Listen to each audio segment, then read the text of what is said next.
नमस्कार, आप देख रहे हैं स्काई इंडिया टीवी और मैं हूं आपके साथ भारती लोधी।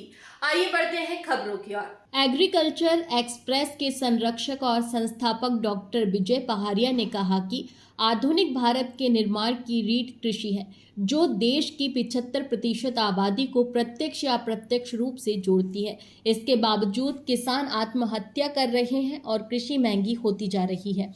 विदेशी कंपनियों के एकाधिकार और महंगे बीज खाद ने किसानों की स्थिति को और खराब किया है। डॉक्टर पहाड़िया ने कहा कि कृषि का सही मार्गदर्शन और जागरूकता जरूरी है ताकि किसानों का जीवन बेहतर हो सके।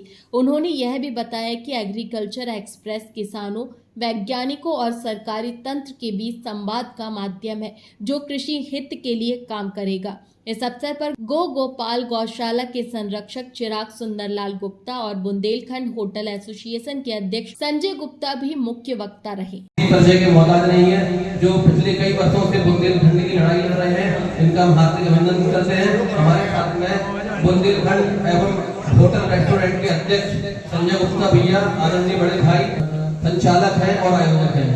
आज इस प्रेस वार्ता जो एग्रीकल्चर एक्सप्रेस है, इसकी आवश्यकता इसलिए पड़ी क्योंकि बुंदेलखंड क्षेत्र जो हमेशा से एक ऐतिहासिक क्षेत्र रहा है, योद्धाओं की नगरी रहा है, मुगलों के और अंग्रेजों के निशाने पर रहा है। युद्ध के समय पर नौगांव में एक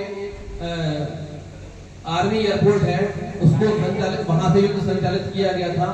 तो बुंदेलखंड एक ऐसी धरा है जो पूरे विश्व में है, विख्यात है, लेकिन उसके बावजूद हमारे यहाँ जो कृषकों की दशा है वह अत्यंत दयनीय है।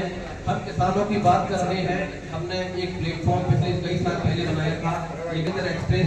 ये देख के आए ये जो अचानक इस बार हमारे बुंदेलखंड में जरूरत से ज्यादा बारिश हो गई, अब जो जरूरत से ज्यादा बारिश हो गई उसमें जो खेत जलमग्न हो गए, वो अपना इंश्योरेंस मांग रहे हैं। तो सरकार इंश्योरेंस इसलिए देने को तैयार नहीं हो रही कि आपने बोया क्या है जो आपको इंश्योरेंस दे रहे हैं। अरे हम बोते तो तब जब खेत हम तैयार कर पाते हैं। इस तरह की जो दिक्कतें फील्ड पर सामने आ रही है, हमने अभी निवेदन किया, हमने कहा इन दिक्कतों को लेकर आप सरकार से वार्ता करिए, आप किसानों काम करेंगे। किसानों को जहाँ भी तकनीकी ज्ञान की आवश्यकता पड़ेगी, हम एग्रीकल्चर एक्सप्रेस के माध्यम से एक संगठन बना रहे हैं। उस संगठन के लोग वहाँ जाके काम करेंगे। जो समस्याएं उनकी अभी आसानी से सॉल्व नहीं हो रही है, हमारा जो टीम है स्पेशलिस्ट भी काम करेगी। और जो कृषि के स्पेसिफिक लोग हैं, जो उस फील्ड के मास्टर हैं, हम उनसे, ऐसा नहीं कि हम हर चीज़ में परफेक्ट हैं, हम उनसे पूछेंगे, तब हम उनकी समस्या को उनसे पूछकर उन तक पहुँचाएंगे। तो एग्रीकल्चर एक्सप्रेस एक माध्यम है जो कि हम यहाँ से शुरू करके बुंदेलखंड से होते हुए पूरे देश में इसको चलाएंगे।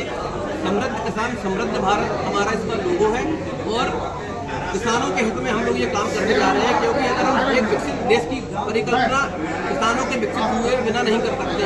जब तक हमारे देश का किसान समृद्ध नहीं है, हम कभी अपने भारत को विकसित नहीं बना सकते हैं, क्योंकि भारत की 70 से 80% जनता कृषि पर आधारित है।